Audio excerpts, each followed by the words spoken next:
When we talk about the AFC North, it's been Browns, Steelers, Ravens, Browns, Steelers, Ravens, and the Bengals are probably saying, hey, what about us? Or maybe they're happy to not be paid much attention because they can go about their business undeterred or undisturbed or uninterrupted or unsomething. I don't know. Yeah. Unprofessional would be that last 5 seconds for me.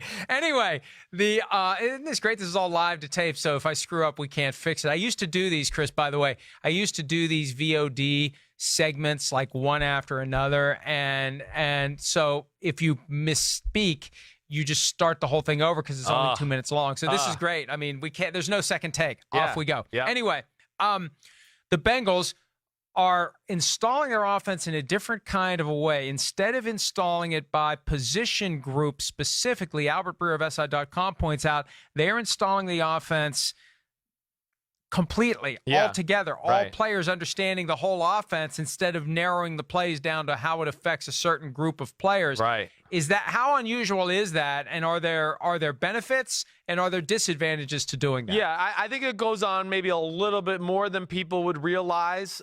There are benefits, certainly. You know, I think this is the big thing. You're learning the offense in its totality. You're getting to hear the language in its fullness all the time. You know, a receiver, more times than not just wants to hear his one little part.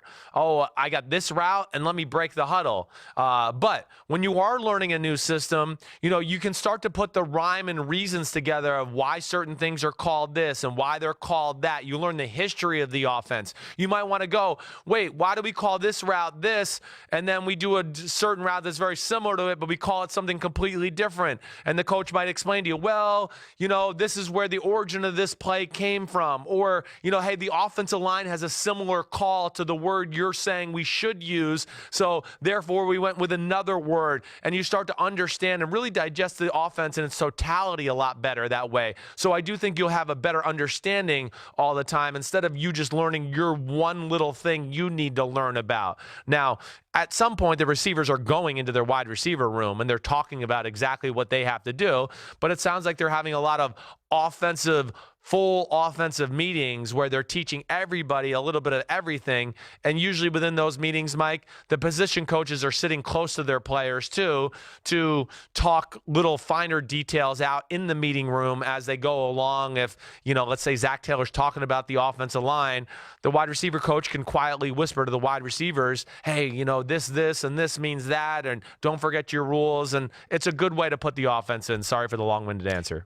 And I like on one hand the idea of everyone knowing what everyone else is doing, but on the other hand, you know what? Yeah. If I'm split left, there's a lot going on 40 yards away from me that is completely irrelevant to my assignment on this play. I think there's a certain value in being laser focused on what you are asked to do, and it's up to the coaches to make sure the 11 players weave together. But I guess from the perspective of when things go haywire, which they often do, right, if you have an understanding of what the other guys are doing, then maybe you can react more quickly. But my God, to carry around in your head all of that information for every play that gets called, I just think that's unrealistic. Yeah, well, and listen, they're not sitting there like really dialed into what the offensive line calls are. They're just going, oh, okay, I hear that, and no, now I know to listen to my part at the wide receiver position. But what it does too, Mike, the learning of the formations and things like that, you could be the split out receiver to the left all game long, and all of a sudden, let's just say there's an injury at the wide receiver position, right? The slot receiver got injured. All of a sudden, you got to move into the slot. And, man, there's some different rules for the slot receiver, and the language is a little different. And, when we're in this formation, there's little nuances that you have to know. And I think that's where it's great to meet as a total offense, as you just get to, learn some of the things that you normally wouldn't learn from when the time comes that they might ask you, hey, we need you here. It won't be such a drastic change or so shocking. Let's not go completely to sleep on the Cincinnati Bengals. I think that's the best situation to be in, where no one expects anything out of you. You can get your guys pissed off because they're being overlooked. You get a little chip on the shoulder. You don't have the expectations that the Browns have. maybe the Bengals can surprise some people this year. And maybe, Yeah. and if they do, I guarantee you this, more teams will be implementing their offenses this way if it works for the Bengals. That's how it goes in the NFL, right, Chris? No, you're right. More teams will go, oh, okay, wow, that worked. And, if we start to continue to hear players talk positively about it and the experience of learning that way, you're right, it will catch on with the NFL. But, Mike, main point, what you said, I love it, and you're right. Man, hey, anybody out there, don't sleep on the Bengals. Look at the Bengals roster. There's still studs all over the place. I mean, that's why the AFC North is just unbelievable. Yeah, the Bengals are in the basement, but there's Pro Bowlers and Hall of Famers on this roster, with guys like A.J. Green and Geno Atkins and Carlos Dunlap and Kirkpatrick and William Jackson and Joe Mixon. You start to go through it, you go, wow, okay, this is not like the worst team we've ever seen, so I would not be shocked if they were pretty damn good this year.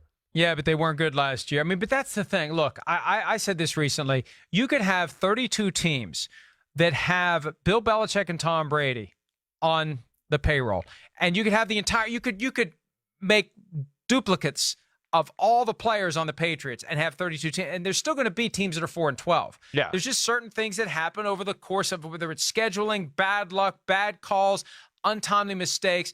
Stuff happens. And a lot of times it's that stuff that happens a little bit here and a little bit there that makes a team that would be 10-6, 6-10. And that's just the reality. And the Bengals were bad last year, but it doesn't take much to turn it around. That's why so many teams that didn't make the playoffs one year end up in the postseason the next year. No, yeah, you're exactly right. I mean, you refocused human emotions, players, coaches, everybody's focused. There's edge, within the building. In this scenario with the Bengals, it's new coaches, it's new life, it's new energy. It's, let me impress my new coach. Let me impress my new head coach. So everything is on the up and up in that organization right now to where, yeah, they're learning new things. Coaches are evaluating new players. Players are trying to impress the new coaches. And a lot of the times that leads to successful things once the season comes around. Hi, I'm Mike Tirico, and thanks for watching. Make sure to hit subscribe for the latest news and highlights from NBC Sports.